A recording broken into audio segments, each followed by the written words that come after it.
And here we go. This is CA mentor for CA Foundation account. कैसे राजा? दिवाली के बाद छुट्टी मिल गई बहुत दिनों की. It's time. Oh sir sorry. CA के बच्चों की लाइफ में छुट्टियां तो होती नहीं है. हमारी जिंदगी में भी ऐसा हुआ है तो दुख मत मनाओ. एक समय आएगा जिस दिन CA बन जाओगे आपको छुट्टियां जरूर मिलेगी, लेकिन अभी उसका दुख मत मनाओ. ठीक है राजा? चलो स्टार्ट करते हैं आज के सेशन के साथ. As committed sale of goods on return public approval basis. और जो इन्वेंट्री चैप्टर में मैंने आपको कमिटमेंट दिया था कि बॉस हम इन्वेंट्री का क्वेश्चन इस चैप्टर के अंदर करेंगे, बिकॉज इसका कंसेप्ट डायरेक्टली पॉइंट नंबर 3 और पॉइंट नंबर 4 में आता है, तो वो क्वेश्चन हम जरूर देखेंगे. अब अगर मैं बात करूं, या सर मेरे बात बताइए, हम इस चैप्टर में कवर क्या करने वाले हैं? देखो बेटा, एक बात को समझो. जो इस चैप्टर का सबसे इंपॉर्टेंट एलिमेंट है वो है कैजुअल सेल्स. जो इस चैप्टर का सबसे इंपॉर्टेंट एलिमेंट है वो क्या है? Casual cells. Because casual cell ही वो एलिमेंट है जो कि जाता है हमारा इन्वेंट्री चैप्टर के अंदर. और बेसिकली आपके मॉड्यूल में भर भरा के क्वेश्चन किस पे दिए हुए हैं? कैजुअल सेल्स के ऊपर ही. So exam point of view से हमारे लिए कैजुअल सेल इंपॉर्टेंट बन जाता है, और आज हम कैजुअल सेल्स ही कवर करेंगे. परफेक्ट. चलिए सर, पहली बात, कैजुअल सेल्स होता है. देखो थोड़ा सा हम बैकग्राउंड अंडरस्टैंडिंग लेते हैं. आप कभी ना कभी किराने की दुकान पे गए होंगे, या कभी ना कभी जूते की दुकान पे गए होंगे, या कभी ना कभी कोई कपड़े की दुकान पे गए होंगे, और वो भैया या वो अंकल जिनके दुकान पे आप गए हो वो आपके पापा के या आपके नोन पर्सन है. आपके या आपके पापा के कोई ना कोई नोन पर्सन है. Are we clear? अब नोन पर्सन है तो आपने बोला कि भैया सुनो ना, ये आप मेरे को 3 जोड़ी दे दो, मैं घर जाती हूँ, अगर पसंद आया तो मैं रख लूंगी, अदरवाइज मैं वापस ले आऊंगी. तो मेरे को बात बताओ, वो भैया क्योंकि आप उनके नोन हो और काफी अच्छे से नोन हो, क्या आपसे वो पैसा लेते हैं क्या? नहीं, वो बोलते ठीक है लेके जाओ, पसंद आया तो रख लेना, नहीं पसंद आया तो वापस कर लो. टेक्निकली वो भैया आपको क्या करते हैं? पहले तो वो आपको क्रेडिट में सेल करते हैं. पहले वो आपको क्या करते हैं? क्रेडिट में सेल करते हैं. परफेक्ट. फिर अगर क्रेडिट सेल किया तो 2 ही ऑप्शन है. परफेक्ट. 2 ही ऑप्शन है. या तो आप बोलोगे भैया पसंद आया, या तो आप बोलोगे भैया पसंद नहीं आया. हम समझते हैं कि नॉर्मली 2 ऑप्शन है, रियलिटी में 3 ऑप्शन हो जाते हैं. किसके पॉइंट ऑफ व्यू से? भैया के पॉइंट ऑफ व्यू. तुम्हारे हिसाब से नहीं, वो भैया के हिसाब से बात कर रहे हैं. भैया के हिसाब से या तो तुम अप्रूव करोगे, तुम बोलोगे हाँ हाँ मेरे को तो पसंद आया, या तो तुम बोलोगे मेरे को पसंद नहीं आया, मम्मी बोली अच्छा नहीं है, मैं क्या करूं, so on and so fourth. तीसरा पॉइंट ऑफ व्यू, तुमने बोला 2 या 3 दिन में आपको बताती हूं या बताता हूं. ठीक है, 2 या 3 दिन के अंदर या तो आप अप्रूव कर दो या तो आप रिजेक्ट कर दो. दोनों में से कोई एक चीज कर दो. लेकिन अगर आपने 2 या 3 दिन के अंदर अप्रूव भी नहीं किया, रिजेक्ट भी नहीं किया, तो क्या? देखो भाई साहब, ठीक है, अज्यूम किया जाएगा कि वो बिक गया. अज्यूम किया जाएगा कि आपने अप्रूव कर दिया. ये भैया अजम्पशन ले लेंगे, क्योंकि भैया तुमने तो 2 या 3 दिन के अंदर बताना था, तुमने नहीं बताया, तो भैया मान लेंगे देखो यार 2-3 दिन के अंदर बताया नहीं, मींस अप्रूव्ड है. यस और नो ऐसा ही माना जाएगा. बिल्कुल. तो अब इसका हम स्टेप बाय स्टेप बात करते हैं होता क्या. और एक और चीज, ये जो क्रेडिट सेल की सुविधा है, ये जो घर जाके मम्मी को पहन के दिखाऊंगी या पापा को पहन के दिखाऊंगा, so on and so fourth, ये सुविधा, ये फैसिलिटी हर एक के लिए है क्या? नहीं, ये कुछ ही लोगों के लिए है. बार बार हम ऐसे लोगों को उधार में घर दिखाने के लिए नहीं देते. तो ये कौन से कैटेगरी के अंदर आता है? Casual sales. मतलब casually, once in a blue moon, या बहुत कम बार हम ऐसी फैसिलिटी कुछ ही कस्टमर्स को देते हैं. ओके, तो अब इसमें प्रोसेस क्या रहता है?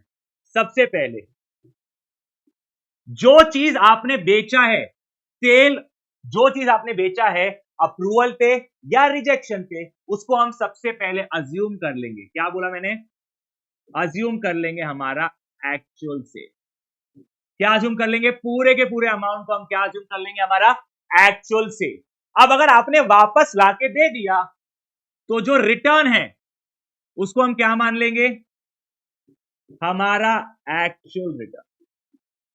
ओके, अब मुद्दा कहां आता है? सुन लो, अब मुद्दा कहां आता है भाई साहब. ईयर एंड हो गया या ईयर एंड है, सबसे इंपॉर्टेंट यही है जो मैं बोल रहा हूं. ईयर एंड है बॉस. ओके, ना आपने अप्रूव किया है, ना ही आपने रिजेक्ट किया है, और टाइम टू अप्रूव और रिजेक्ट तुमने क्या बोले थे, 2 या 3 दिन में बताता हूं, आया ना? तो वो 2 या 3 दिन अभी तक खत्म भी नहीं हुए, लेकिन ईयर एंड आ गया। सर एग्जांपल के लिए सपोज करते हैं आप 30 मार्च को लेके गए, ईयर एंड होता है 31 मार्च को, यस। अब 2 या 3 दिन मतलब 2 अप्रैल, हम मान लेते हैं स्टैंडर्ड 3 दिन, तो 2 अप्रैल तक नहीं बताया तो हम बोलते हैं अज्यूम सेल। लेकिन दिक्कत क्या हो रही है, ईयर एंड हो गया, ईयर एंड पे होता है इन्वेंट्री का वैल्यूएशन, ईयर एंड पे होता है इन्वेंट्री का वैल्यूएशन, सीए आता है, चेक करता है, so on and so fourth. अब ये गुड्स अप्रूव भी नहीं हुए, रिजेक्ट भी नहीं हुआ, इनका टाइम भी एक्सपायर नहीं हुआ अप्रूव करने का या रिजेक्ट करने का। तो ऐसे सिनारियो में हम क्या करते हैं, सबसे पहले जो माल हमने बेचा वो सेल को हम कैंसिल कर देते हैं, जो माल हमने बेचा उसको हम कैंसिल कर देते हैं, हम मानते हैं कि हमने माल बेचा ही नहीं। और दूसरा हम ये बोलते हैं कि इन्वेंट्री को बढ़ा दो, that is goods belonging to me lying with others add। ये लाइन मैं कब लिख पाऊंगा, जब मैं सेल को कैंसिल करूंगा। तो मैंने सेल कैंसिल कर दिया, अब मैं बोलूंगा मेरे गुड्स वो मिस्टर ए की बच्ची के पास पड़े हुए हैं, good belonging to me lying with others. Add करते हैं, फॉरवर्ड हो या बैकवर्ड हो, कुछ लिंक हो रहा है, ठीक है। एक क्वेश्चन करते हैं, फिर हमें एक बेटर अंडरस्टैंडिंग आएगी चीजों की। चलिए सीधा सीधा एक क्वेश्चन करते हैं। CE send goods to the customer on sale or return. The following transaction took place during 2019. September 15 send goods to customer on sale or return basis at cost plus 33.33%। अब सबसे पहली चीज आपको यह समझ में आना चाहिए कि ये जो 1,00,000 रुपए है ये आपका कॉस्ट है कि ये आपका सेलिंग प्राइस। सबसे पहली चीज तो ये आपको समझ में आना चाहिए कि ये आपका कॉस्ट है कि ये आपका सेलिंग प्राइस है। ओके, आंसर आ गया बेटा, कॉस्ट की सेलिंग प्राइस। एक सेकेंड जस्ट, थोड़ा सा कुछ स्क्रीन का विजिबिलिटी नहीं आ रहा है।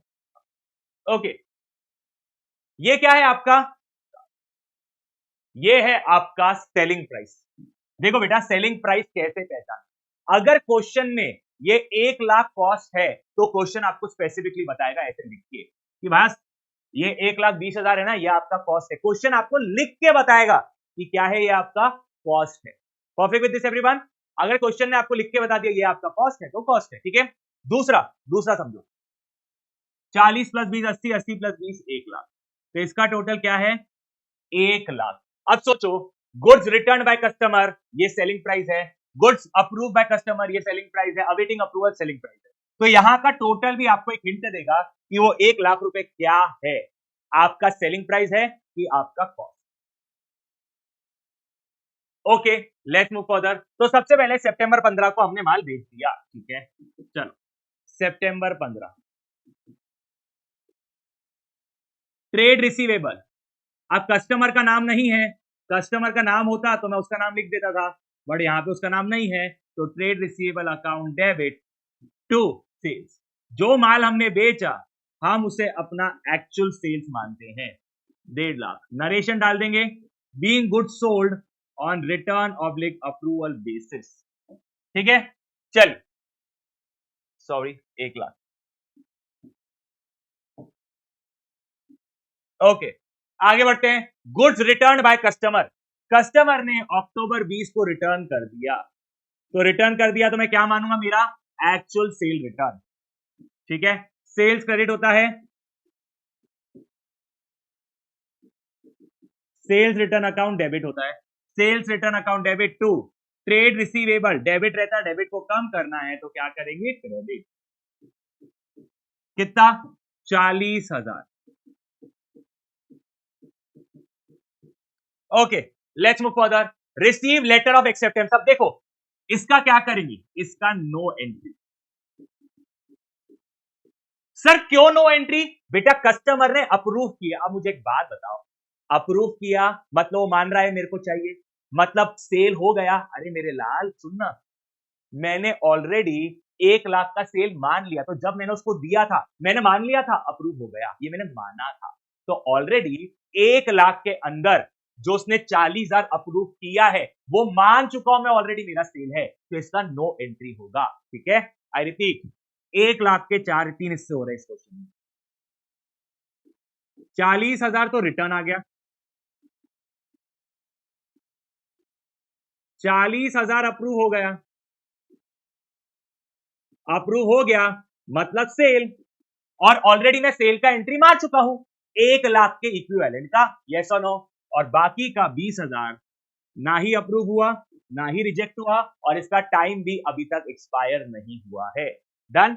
चलिए, तो इसका नो इफेक्ट आएगा नवंबर 25, लिख देता हूं नवंबर 25। आपको एग्जाम में लिखना है क्या? नहीं, ये मैं आपके लिए लिख रहा हूं, नो इफेक्ट। और दिसंबर 31, अब देखो बॉस, मेरा ईयर एंड हो रहा है, मेरा क्या हो रहा है, ईयर एंड हो रहा है। अब ईयर एंड पे 20,000 के गुड्स ऐसे हैं जिनका अभी तक अप्रूवल नहीं मिला, इसका मतलब ना ही ये अप्रूव हुए ना ही ये रिजेक्ट हुए, ना अप्रूव ना रिजेक्ट, दोनों ही सिनारियो नहीं हुआ। तो सबसे पहले आपको क्या करना पड़ेगा, सेल कैंसल करना पड़ेगा। ये सेल की एंट्री है, जब आप सेल कैंसल करोगे तो इसका रिवर्स करना है। अच्छा, कितने का सेल कैंसल हो रहा है? 20,000 का। तो sales account debit to trade receivable account, sales account debit to trade receivable account. कितने का सेल कैंसल? 20,000। अब आप क्या बोलोगे, सेल कैंसल कर दिया मतलब मेरे गुड्स उसके पास पड़े हुए हैं, goods belonging to me lying with others, inventory में ऐड मतलब इन्वेंट्री को बढ़ाना पड़ेगा। यस, अब इन्वेंट्री कॉस्ट और NRV whichever is lower, तो इन्वेंट्री यहां पे किस पे आएगी, कॉस्ट पे, क्योंकि एनआरवी तो टेक्निकली ज्यादा ही है। ओके, चल, तो अब आ जाएगा यहां पे inventory with customer account debit to trading account, inventory with customer account debit to trading account. अब क्वेश्चन ने क्या बोला, goods are sold at cost plus 33.33। Okay, अगर मेरा कॉस्ट 100 रुपए है तो कॉस्ट पे प्रॉफिट मार्जिन है 33.33, तो मेरा सेलिंग प्राइस कितना हो गया, 133.33। अब अगर 133 रुपए पॉइंट 33 पैसे के सेल में 100 रुपए कॉस्ट है, तो 20,000 में कितना कॉस्ट है? चलो, 20,000 into 100 equals to 133.33x, therefore x equals to 20,000 into 100 divide by 133 point. जब आप कैलकुलेटर लोगे 333333 एंड तक लेके जाना। कहा गया भाई साहब, कैलकुलेटर मिल गया। चलो, 20,000 इंटू 100 डिवाइड बाय 133.3333 एंड तक, ये हो गया आपका 15,000। कितना हो गया? 15। ठीक है राजा, दैट्स इट, इतना सिंपल तो था, इजी। अब आप इसको क्या बोलते हो, ये 15,000 इन्वेंट्री वैल्यूएशन करते वक्त ऐड होंगे goods belonging to me like with others. एक दो क्वेश्चन और करते हैं, फिर सीधा हम वो फिजिकल वेरिफिकेशन वाला क्वेश्चन करेंगे। थोड़ा सा कमांड ला लेते हैं फिर हम करेंगे। Okay, Amit runs a online store where goods are casually sold. क्या लिखा है यहाँ पे, कैजुअली सोल्ड, रोज रोज नहीं, किसी किसी कस्टमर को सुविधा देते हैं हम। ओके, ऑन सेल और return basis the following information provided to you during 2020। 10 फरवरी को सेल किया और उसका कॉस्ट क्या है, 1,20,000 कॉस्ट है, और हमें क्या बोला है, 25% ऑन कॉस्ट। तो चलो पहले तो 10 फरवरी पे आते हैं।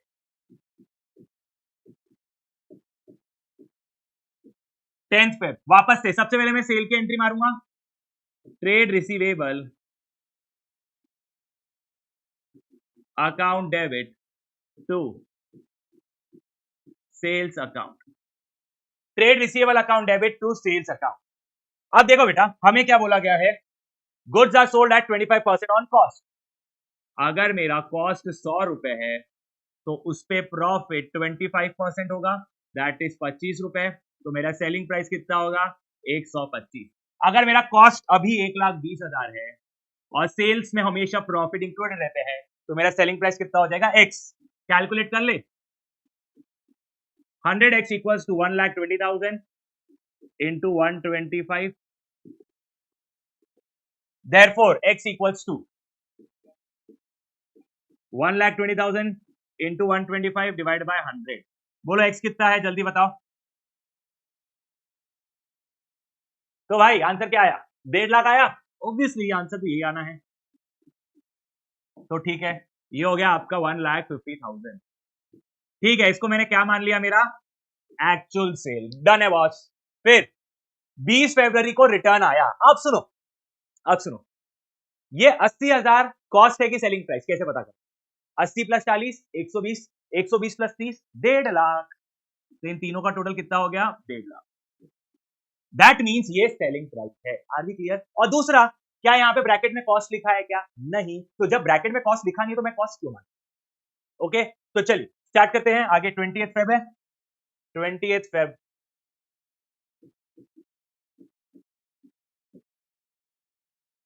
Goods return by customer. Okay, क्या करेंगे? Sale return account debit to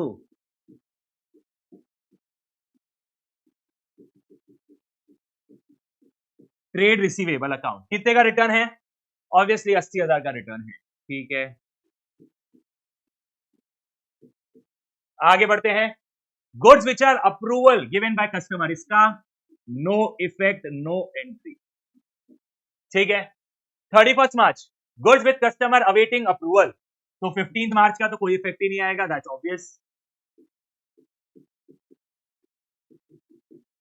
exam में हमें लिखना है क्या नो इफेक्ट? नहीं, एग्जाम में नहीं लिखना है। 31 March, goods with customer awaiting approval. अब देखो बेटा, मेरा ईयर एंड कब होता है? मेरा ईयर एंड हो रहा है 31 मार्च 2020 को ही। Okay, all the above goods are sold online business considering that he closes the books on 31st March every year। अब ध्यान दो, 2 मिनट पहले इसको ध्यान दे दो, फिर आगे की बात। सबसे पहले क्या करना पड़ेगा? जो गुड्स रिजेक्ट भी नहीं हुए, अप्रूव भी नहीं, उनका सेल कैंसिल करना पड़ेगा। तो sale account debit to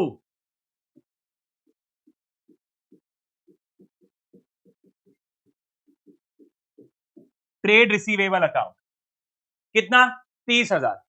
okay, ये 30,000 क्या है? सेलिंग प्राइस है। मेरे को क्या चाहिए? Cost, because inventory is valued at cost NRV whichever is lower. तो inventory with customer account debit to trading account. Okay, अब देखो सेम इक्वेशन। कॉस्ट मेरा 100 है, 25 मेरा प्रॉफिट है, तो 125 मेरा सेलिंग प्राइस है। अब मेरे पास सेलिंग प्राइस गिवन है 30,000, मुझे क्या चाहिए? कॉस्ट। तो 30,000 इंटू 100 डिवाइड बाई 125, ये हो गया 24,000। अब आगे की बात सुनो मेरी।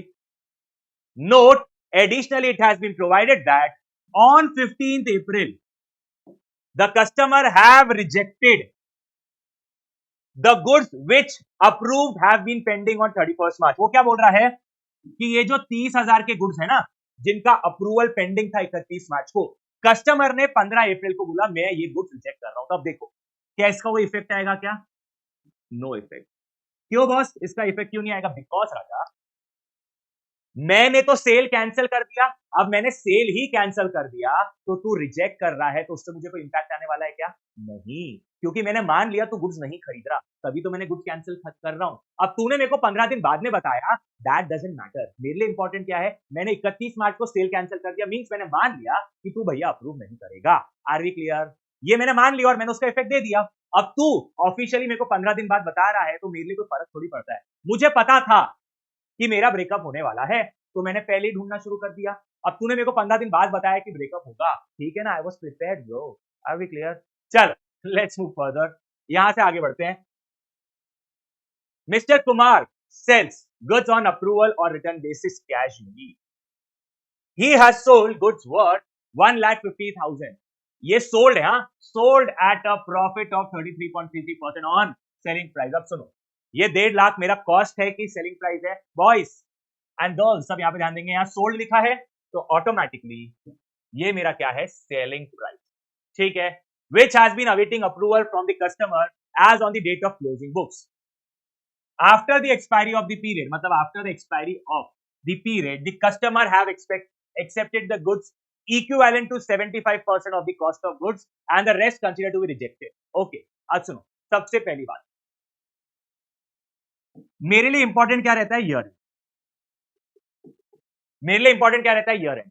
ईयर एंड पे अवेटिंग अप्रूवल था,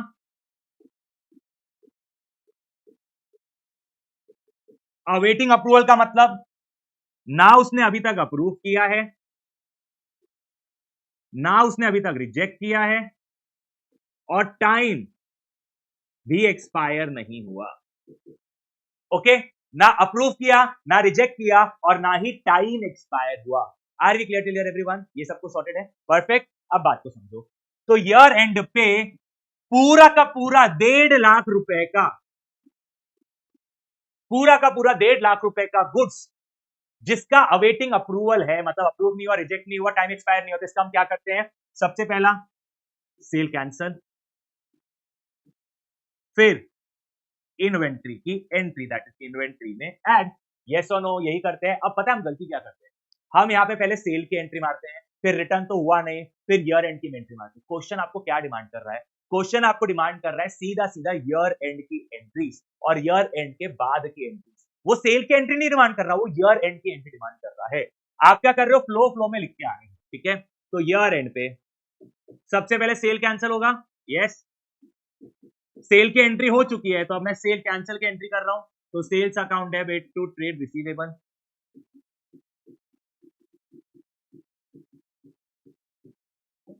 कितने का?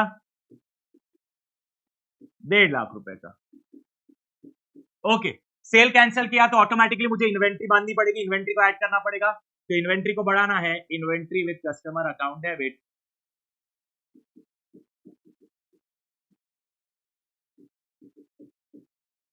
To inventory with customer account debit to trading account. अब बेचा कैसे क्या है? 33.33% ऑन सेल। तो हमें इक्वेशन पता है, cost plus profit is equal to cell.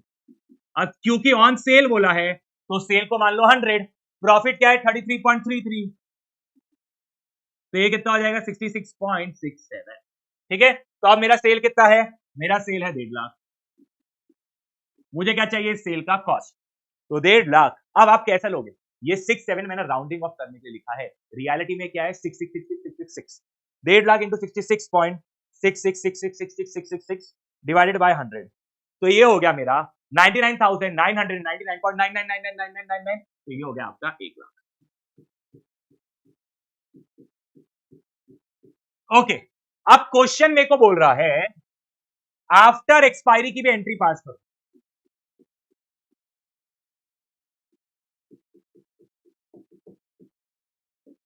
ठीक है, लिखा हुआ है यहाँ पे after the expiry of the period customer have accepted goods equivalent to 75% of cost. अब क्या हुआ? बेवकूफ ने ईयर एंड पे एक्सेप्ट नहीं किया, अप्रूव नहीं किया, तो मैंने सेल कैंसिल कर दिया, पूरी 100% की कैंसिल कर दिया।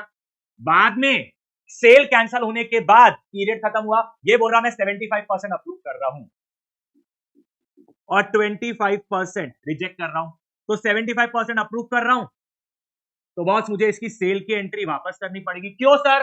अरे मेरे लाल, मैंने पूरा सेल कैंसिल कर दिया था, अब वो 75% अप्रूव कर रहा है, सेल कैंसिल कर दिया, पूरा सेल उड़ गया, वापस से सेल की एंट्री मारनी पड़ेगी ना, बिकॉज अब ये फाइनल अप्रूव कर रहा है, ठीक है। तो 75% का मुझे सेल एंट्री मारना पड़ेगा, 25% का कुछ नहीं। ओके, चलिए आपकी तीसरी entry sale account, trade receivable account debit, क्योंकि सेल की एंट्री है,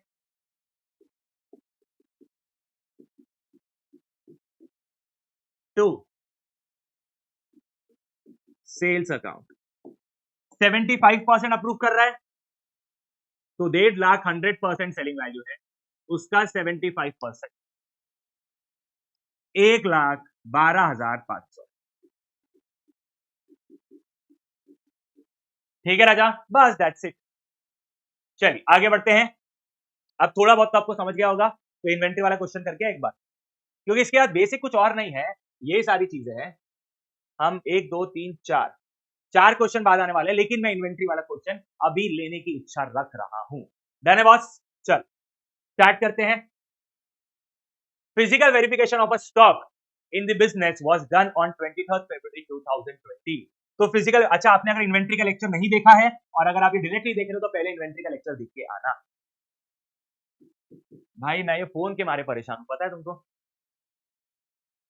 ठीक है, तो मेरा फिजिकल वेरिफिकेशन कब हुआ है? 23 फेब को। ओके, और इन्वेंट्री का वैल्यूएशन डेट क्या है? सर इन्वेंट्री वैल्यूएशन डेट है 29 फेब, लीप ईयर है इसलिए 29 है, तो मुझे आगे जाना पड़ रहा है फॉरवर्ड। फॉरवर्ड जब भी रहता है तो आपका purchase plus purchase return minus cell return plus. Perfect, सबको याद आ गया? चलो मैं मिटा दे रहा हूं ये, ताकि ना रफ ये ज्यादा कचरा ना लगे। डन है, तो अब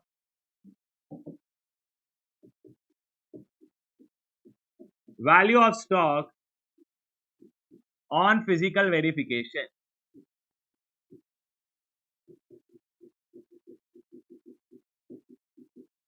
value of stock on physical verification as on 23 Feb 2020, 23 फरवरी 2020 को कितना वैल्यू है? 28 लाख रुपए।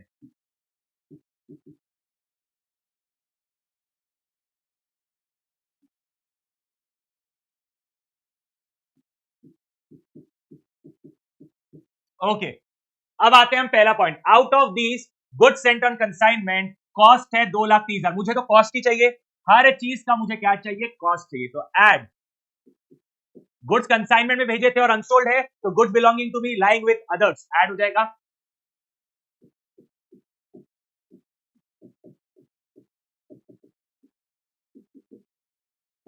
अब यहां लाइंग विद अदर्स की जगह मैं क्या लिख दूंगा? Lying with consigning. अब मेरे को पता है ना रे किसके पास है।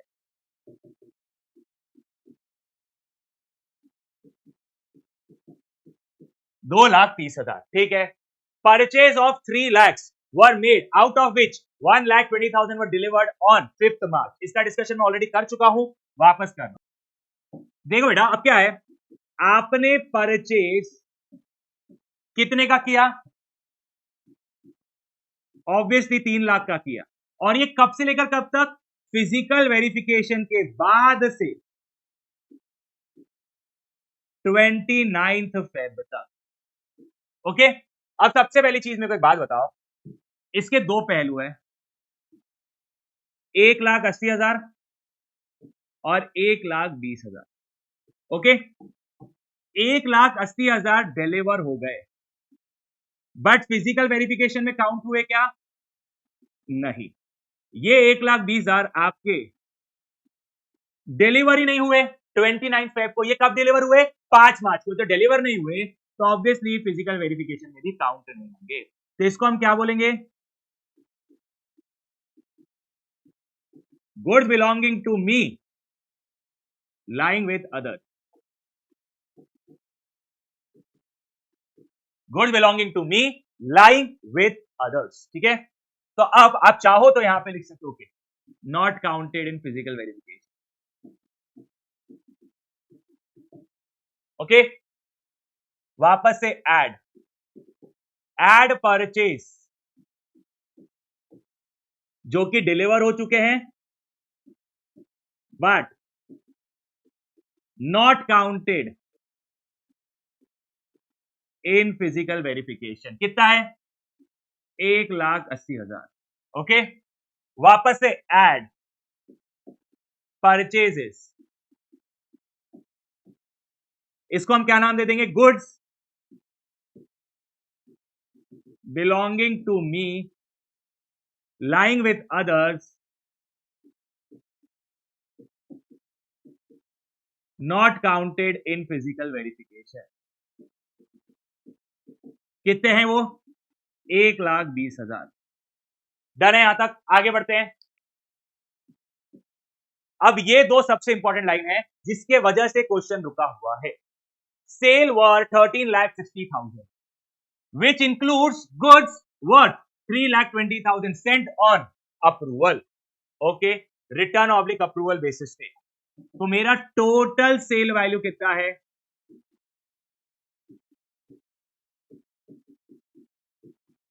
13,60,000। टोटल सेल वैल्यू कितना है? 13,60,000, जिसके अंदर 3,20,000 का माल है जो रिटर्न ऑब्लिक अप्रूवल बेसिस पे भेजा गया है। ऑब्वियसली ये मेरा कैजुअल सेल्स है।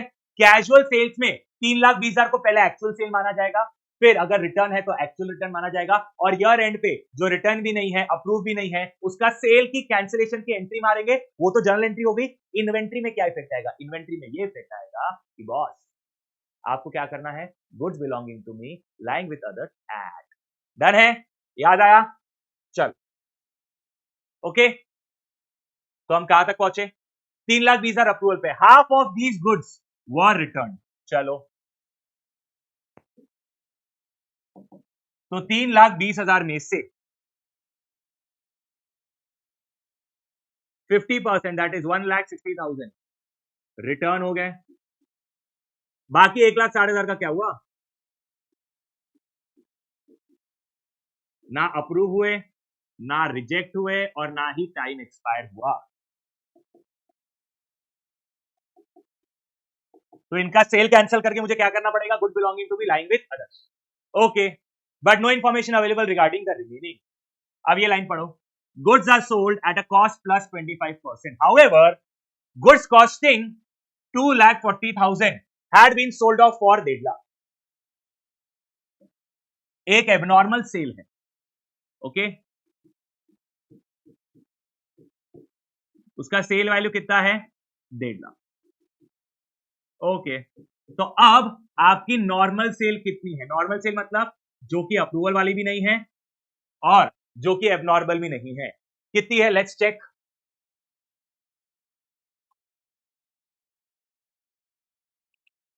3,20,000 और sorry 13,60,000 minus 3,20,000 minus 1.5 lakh, 8,90,000। Okay, अब याद रखना बेटा, इन्वेंट्री चैप्टर में हर चीज कॉस्ट में चलती है। तो अब इधर सेल क्या होगा? लेस होगा, लेस सेल ऑफ गुड्स, ठीक है, बट ऑब्वियस एट कॉस्ट। और फिर सेल रिटर्न जो है वो क्या हो जाएगा? एड। तो सेल रिटर्न एड होगा एट कॉस्ट। चलिए आगे बढ़ाते हैं इसको। इसका कॉस्ट कितना है? सर देखिए, हमें इक्वेशन दिया गया है कि कॉस्ट प्लस 25%। क्या दिया गया इक्वेशन? Cost plus 25%। तो अगर मेरा कॉस्ट 100 रुपए है, मेरा प्रॉफिट 25 है, तो मेरा सेलिंग प्राइस कितना हो जाएगा? 125। ठीक है, अब ये सारे के सारे सेलिंग प्राइस है, तो 3,20,000 मेरा सेलिंग प्राइस है, तो इसका कॉस्ट कितना होगा? 3,20,000 into 100 divide by 125, 2,56,000 is my cost. और इंटरेस्टिंगली हमें पता है कि एबनॉर्मल सेल पे जीपी रेशियो नहीं लगता है, कुछ भी नहीं लगता है। आपको इसका कॉस्ट गिवन है। कितना कॉस्ट है? 2,40,000। 1.5 लाख सेलिंग वैल्यू है, बट कॉस्ट कितना है?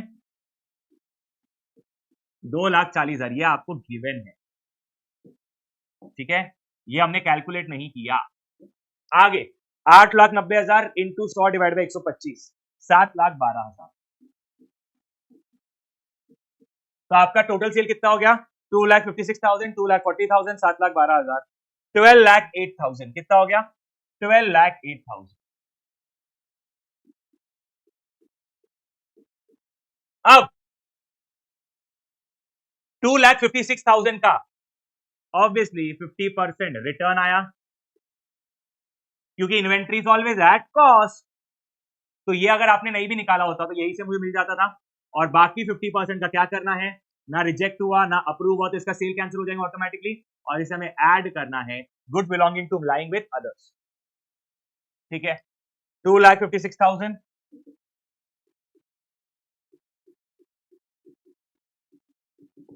into 50%, 1,28,000, ये लेस है, ओके। 1,28,000 और ऐड कर देंगे goods belonging to me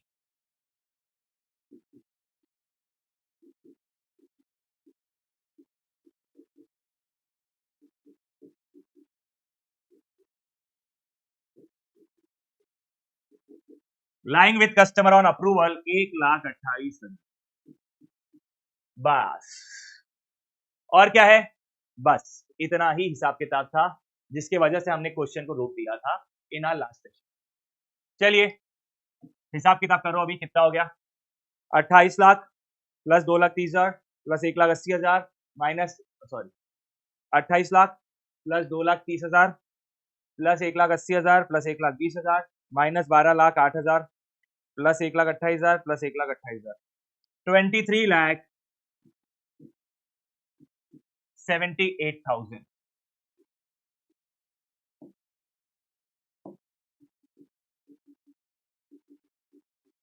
inventory as on 29 Feb 2020, ठीक है राजा।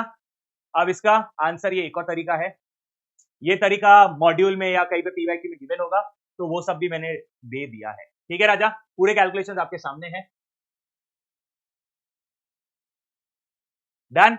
बस और क्या होगा था, कुछ नहीं। अबे 4 क्वेश्चन बचे हैं, छोटू छोटू से करते हैं, खत्म करते हैं, और क्या, ठीक है। S Limited sends out the goods to the dealer on sale or return basis. All such transactions are, however, treated as actual sales. Question आपको बोल रहा है कि हम अप्रूवल पे भेजते हैं, लेकिन हम इसे क्या मानते हैं, एक्चुअल सेल। तो आपको समझ जाना चाहिए ये कैजुअल सेल वाला क्वेश्चन है, ठीक है। Just before the end of the accounting year, 200 such goods has been sold to the dealer, 250 each. Okay. 200 goods भेजे जिनका सेलिंग प्राइस है 250 ईच और कॉस्ट है 200 each, okay. And debited to his account, debited मतलब हमने customer के नाम से एंट्री मार दी, डेबिटेड मतलब हमने ये जर्नल एंट्री मार दी, trade receivable account debit to sales. अब ट्रेड रिसीवेबल के अंदर कस्टमर आ ही जाता है, तो कस्टमर को आपने डेबिट कर दिया, इसका ये मतलब होता है। Of these goods 50 were return, तो ये 200 को क्या मानोगे, ये 200 का मानेंगे हमारा एक्चुअल सेल, ओके। फिर हम क्या करेंगे, जो 50 है उसे हम क्या मानेंगे, अपना एक्चुअल रिटर्न, ठीक है। 70 was sold while for other goods, 70 was sold मतलब 70 का अप्रूवल आ चुका था, तो 70 का क्या करना है, इसका कोई इफेक्ट नहीं, तो बचे कितने, 50 प्लस 70 120 हो गए, 80 बचे, 80 का हिसाब किताब करना है। अब सुनो, क्वेश्चन आपको कब की एंट्री मांग रहा है, क्वेश्चन आपको पूरी एंट्री नहीं मांग रहा मेरे लाल, यहाँ पे ध्यान दो मेरे राजा। पास नेसेसरी एडजस्टमेंट ऑन 31 मार्च 2020, वो सिर्फ आपको ईयर एंड की एंट्री मांग रहा है, पूरी नहीं, डेटा पूरा दिया है बट एंट्री सिर्फ ईयर एंड की मांग रहा है। तो ईयर एंड पे क्या है, सिर्फ वो 80 की एंट्री करना है, हमें ईयर एंड पे क्या करना है, सिर्फ वो 80 की एंट्री करना है। ईयर एंड पे 31 मार्च 2020, देखो कितना इजी था, 4 एंट्री नहीं करनी है, 4-5 नहीं करनी है, सिर्फ 1-2 एंट्री करनी है ईयर एंड वाली। सेल कैंसिल,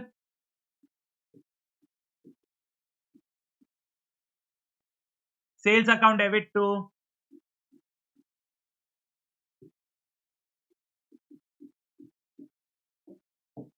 ओके 80 गुड्स जिनका 200 कॉस्ट है, तो ये हो गया 16,000।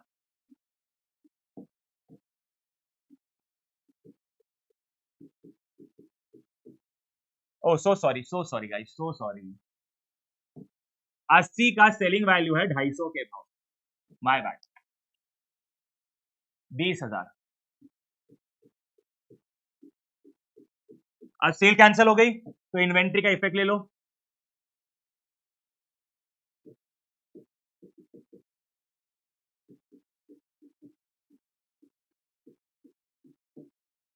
Inventory with customer account debit to trading account.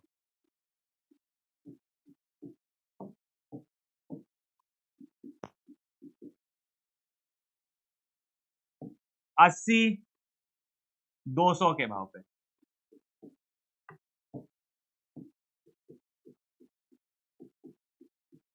बस इतनी ईयर एंड की एंट्रीज मांग रहा था वो आपसे, ठीक है।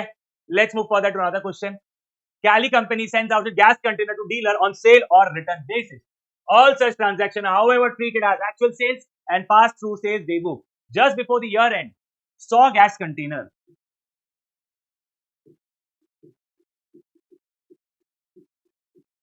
100 गैस कंटेनर जिनका कॉस्ट था 900 send to the dealer and debited to the account at 1200। तो मेरा सेल वैल्यू कितना है 1200 ईच, कॉस्ट है 900, सेल वैल्यू है 1200। Okay, out of these 20 gas container were sold at 1500 each. Sir sale value 1200 है कि 1500? बेटा क्या हुआ देखिए, एक थोड़ा सा मैं इसके पीछे आपको थोड़ा सा एक बैकग्राउंड देना चाहूंगा जिससे आपको एक अंडरस्टैंडिंग आएगी। मेरे को एक बात बताओ, गैस कंटेनर मतलब कहीं ना कहीं सीएनजी, ये सारी की सारी चीजें रहती है, इनका प्राइसिंग किस पे डिपेंड करता है? ग्लोबल मार्केट पे। अगर तेल का भाव, क्रूड ऑयल, ये बोलते हैं ना क्रूड ऑयल का रेट बढ़ गया इसलिए पेट्रोल महंगा हो गया, तो अगर क्रूड ऑयल का रेट बढ़ गया, तेल का रेट बढ़ गया, कच्चे तेल का दाम बढ़ गया, तो ऑटोमेटिकली पेट्रोल महंगा होता है, डीजल महंगा होता है, सीएनजी महंगा होता है, और डिफरेंट गैसेस भी महंगे होते हैं जो लिंक्ड होती है ऑब्वियसली क्रूड ऑयल से। तो मैंने उसको बोला देख भाई, तू 200 कंटेनर गैस, तू 100 सिलेंडर तो लेके जा रहा है, आज भाव 1200 है, तू जिस दिन अप्रूव किया उस दिन जो भाव रहेगा उस भाव के हिसाब से बिलिंग होगी। तो उसने बोला ज्यादा रहा तो मैं ज्यादा के हिसाब से बिलिंग होगी, कम रहा तो मैं कम के हिसाब से बिलिंग रहेंगी, उसका कोई लोड नहीं है, जो उस दिन रेट रहा वो रेट पे बिलिंग होगी, ठीक है। उसने बोला ठीक है।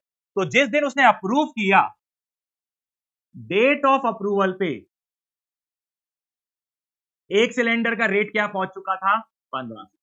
अब सुनो मेरे राल, यहाँ पे सब ध्यान दो, मैं एंट्री पास कर रहा हूं। आपको सिर्फ क्या बोला है? You are required to pass adjustment entries for the purpose of profit and loss account. मुझे एक बात बताओ, प्रॉफिट एंड लॉस अकाउंट कब बनाया जाता है? ईयर एंड पे। तो वो आपको बोल रहा है कि सिर्फ ईयर एंड की एंट्री मारो, लेकिन समझाने के लिए मैं ईयर एंड के पहले की भी एंट्रीज मार रहा हूं। जिस दिन सेल किया, डेट ऑफ सेल की बात कर रहा हूं, जिस दिन सेल किया अप्रूवल बेसिस पे, तो हमने एंट्री क्या मारी? अब शॉर्टकट में लिख रहा हूं, trade receivable account debit to sales. 100 gas cylinder 1200 के भाव पे 1,20,000, मतलब 1200 का इफेक्ट तो मैंने दे दिया, मैंने मान लिया कि 1200 का सेल वैल्यू तो अकाउंट कर लिया, ठीक है। ये एंट्री हो चुकी है। अब अप्रूव हुए हैं 20, इनका कोई इफेक्ट नहीं आएगा, यस। लेकिन बात को समझो, अप्रूव किस भाव पे हुए? 1500 पे। तो अब मेरे लाल 20 इंटू 1200, इसका ऑलरेडी अकाउंटिंग इसके अंदर हो चुका है, लेकिन जो 300 रुपए एडिशनल प्राइस है, एडिशनल सेल वैल्यू है, क्या उसकी रिकॉर्डिंग हुई है क्या? नहीं। तो अब मुझे सिर्फ उसकी ही रिकॉर्डिंग करनी है, ठीक है। चलो, तो पहली एंट्री आपकी,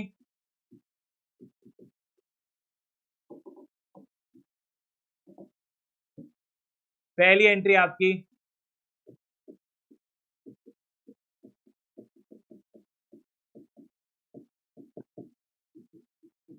trade receivable account debit to sales account. Sir 1200 का इफेक्ट हो चुका है, लेकिन हमने 1500 में दिया, तो 20 इंटू 300 का effect that is 6000।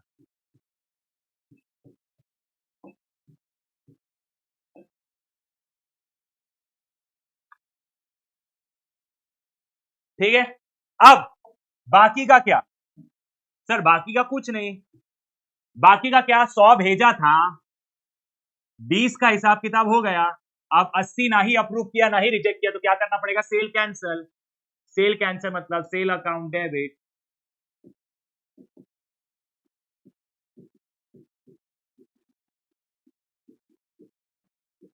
Cell account debit to trade receivable account, ठीक है। कितना? 80, सेलिंग प्राइस कितना था 1200, हमने ओरिजिनली सेल कितने का माना था 1200, तो अभी कैंसिल करूंगा तो 1200 के भाव से ही करूंगा 96,000 एंड ऑब्वियसली इसका कॉस्ट क्या है उसको मैं ऐड कर दूंगा मेरा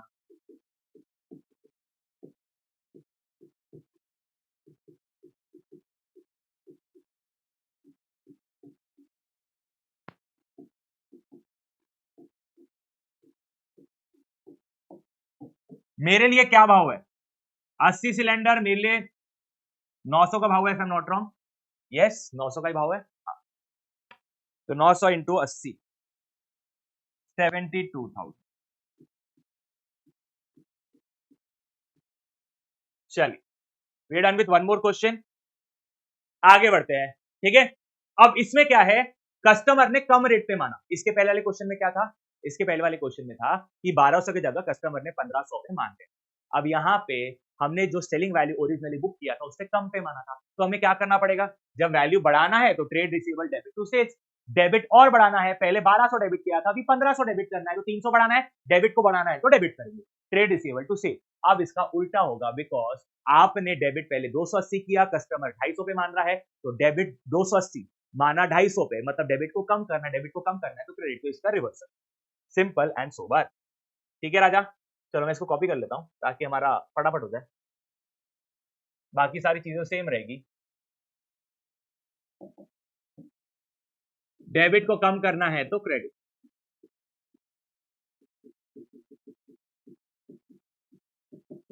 एंड ऑब्वियसली सेल्स अकाउंट में ही इफेक्ट जाएगा।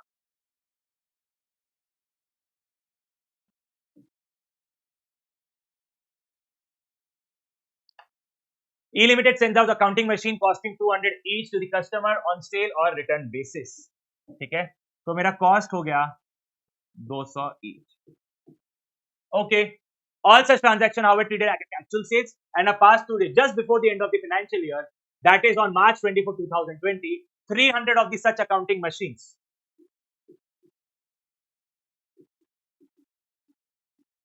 300 मशीन जिनका कॉस्ट है 200 रुपए, were invoiced as a price of 280 each, selling price 280 each, out of which only 90, that is 300 में से 90 एक्सेप्टेड बाय द कस्टमर, लेकिन क्या भाव पे 250 के भाव पे।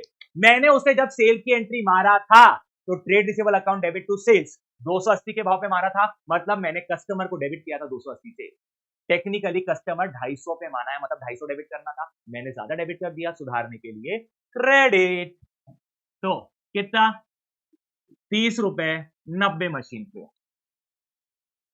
That is 27। ओके, बाकी का क्या हुआ, बाकी का 210 का कुछ बताया नहीं। ओके, बाकी का 210 का मुझे सेल कैंसिल करना पड़ेगा। ठीक है, 210 इनका कॉस्ट कितना है 200।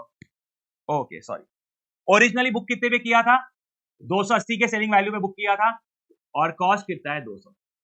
मैंने ओरिजिनली 280 के हिसाब से बुक किया था इन 210 को, मैंने एक्चुअल जो सेल की एंट्री मारी थी 280 के हिसाब से मारी थी, सो 210 इंटू 280 58,800,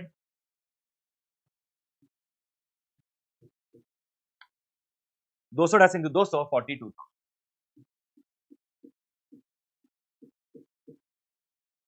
डन, चलिए last but not the least we are into the last question and we are done for today and we are done with the chapter also। ठीक है राजा, A sends out good on approval to few customer and includes the same as in sales account। On 31st March 2020 the trade receivable balance stood 1 lakh। okay, अब आपको वो year and के balance बताना है। Year and पे trade receivable आपके balance sheet के asset side कितने का है 1 लाख रुपए का, ये 1 लाख रुपए के अंदर include 7,000 goods sent on approval against which no intimation has been received. मतलब हमने एक एंट्री पास की थी trade receivable account debit to sales, और इसका वैल्यू कितना था 7,000, तो ये हमने सेल की एंट्री पास कर चुके हैं और ये 7,000 इसके अंदर इंक्लूडेड है। अब क्या हो रहा है, अब क्वेश्चन मेरे को बोल रहा है कि ये जो 7,000 है इस माल का अभी तक अप्रूवल नहीं आया। अप्रूवल नहीं आया तो बॉस देखो मेरे को क्या करना पड़ेगा, ईयर एंड पे सबसे पहले वो सेल को कैंसिल करना पड़ेगा। तो sales account debit to trade receivable 7,000 रुपए, ओके। और इसके कॉस्ट को इन्वेंट्री में ऐड करना पड़ेगा।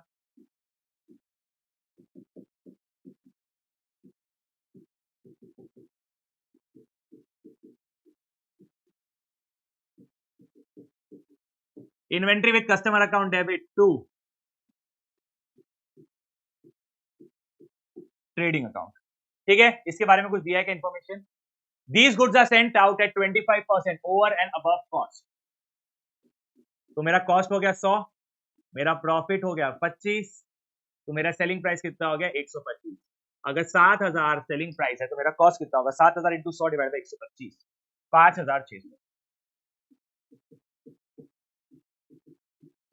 कैसे आया, रिपीट कर देता हूं, 7,000 इंटू 100 डिवाइड बाय 125। ठीक है राजा, यहां तक तो सबको डन होना चाहिए, ठीक है। अब थोड़ा सा हम और डिटेल में बात करते हैं कि क्या है ये जो हमारा 7,000 का ओरिजिनल सेल था, इसमें दो पार्टी थे, एक्स और वाई, ठीक है। एक्स को कितना बेचा था 4,000 का, वाई को कितना दिया था 3,000 का। हो गया वैल्यू मैच, ठीक है। आगे हमें बताया जा रहा है कि mister X sent intimation of acceptance on 30 April. मेरा ईयर एंड होता है 31 मार्च।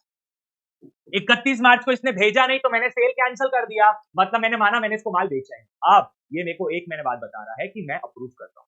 मैं बोल रहा हूं बेवकूफ, मैंने तेरा सेल कैंसिल कर दिया। बोले ठीक है वापस एंट्री मार देना यार, घर की तो खेती है। तो अब ये एंट्रीज कब हुई है, ये एंट्रीज हुई है 31 मार्च को, ठीक है। अब वो 30 अप्रैल को अप्रूव कर रहा है तो एंट्री ले लो, ट्रेड रिसीवेबल। अब यहां पे इन ब्रैकेट मिस्टर एक्स, मैंने मिस्टर एक्स क्यों लिखा, बिकॉज मेरे पास कस्टमर का नाम है, तो मैंने ट्रेड रिसीवेबल के अंदर कस्टमर रहता है, तो मैं डिस्क्लोजर दे रहा हूं कि ये सेल किसका है। अच्छा मेरा सेल वैल्यू कितना है, ऑब्वियसली 4,000, एक्स को 4,000 है ना ये, ठीक है। अब Y return the goods on 10 April, Y ने बोल रहा है कि मैं 10 अप्रैल को रिटर्न, मैंने बोला वाई तू वापस ला ले। ऑब्वियसली मैंने मान लिया था कि तू अप्रूव नहीं करेगा, इसलिए मैंने सेल ऑलरेडी कैंसिल कर दिया था तेरा, तो ये रिटर्न का नो इफेक्ट, ठीक है। क्वेश्चन यहां पे एंड होता है क्या, नहीं। क्वेश्चन ने बोला कि इतना सब तो तुम करो, लेकिन याद रखना कि ये ऊपर के तामझाम करने से पहले मेरा ट्रेड रिसीवेबल 1,00,000 दिख रहा था और मेरा स्टॉक 60,000 दिख रहा था, तो ये एडजस्टमेंट करने के बाद मुझे ये बात बताओ कि बैलेंस शीट में अब चीजें कैसे दिखेगी। मैं बोल रहा हूं सिंपल है भाई, पहले आपके ट्रेड रिसीवेबल 1,00,000 के थे,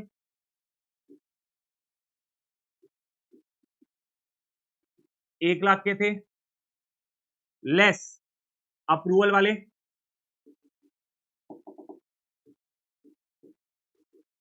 मैंने सेल कैंसिल कर दिया तो 7,000 यहां से हट गया, तो मेरा सेल का ट्रेड रिसीवेबल का वैल्यू कितना बचा, 93,000। मेरा वैल्यू कितना बचा, 93,000, ठीक है। अब हम बात करते हैं स्टॉक की। स्टॉक कितने का दिख रहा था, 60,000 का। फिर आपने इन्वेंट्री को बढ़ाया कितने से, 5,600 से, तो मेरी इन्वेंट्री कितनी हो गई, 65,600। जो जो चीज में इफेक्ट आना था हमने वो इफेक्ट दे दिया। मेरा डेटर कम होगा 7,000 से, क्योंकि मैंने सेल कैंसिल कर दिया, उतने से मेरी इन्वेंट्री बढ़ जाएगी। अब सर इसका इफेक्ट नहीं देगी क्या, अरे मेरे लाल सुनो ना, ये बैलेंस शीट कब की है, ये बैलेंस शीट 31 मार्च की है। तो अब अगर मैं आपके लिए ऐसा करूं, एग्जाम में आपको ऐसा नहीं करना है, बट ये सिर्फ फॉर द टाइम बिंग मैं आपके लिए कर रहा हूं।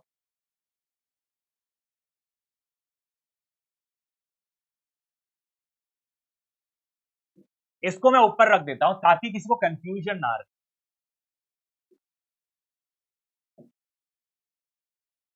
ये मैं ऊपर शिफ्ट कर रहा हूं ताकि किसी को फ्यूचर में कोई अगर बाद में ये देखे तो उसे कोई कंफ्यूजन नहीं होना चाहिए। ठीक है,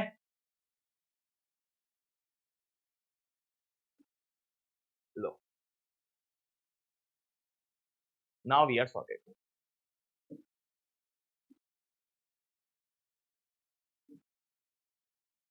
ठीक है राजा, बस we are done. Hope so ये सेशन आपके लिए फ्रूटफुल सेशन रहा होगा विथ रिस्पेक्ट टू सोगरा एंड इन्वेंट्री। मिलते हैं राजा नेक्स्ट सेशन में। That's all for today guys, bye bye, take care. This is C Rishabh signing off, see you all in the next session, bye bye, take care.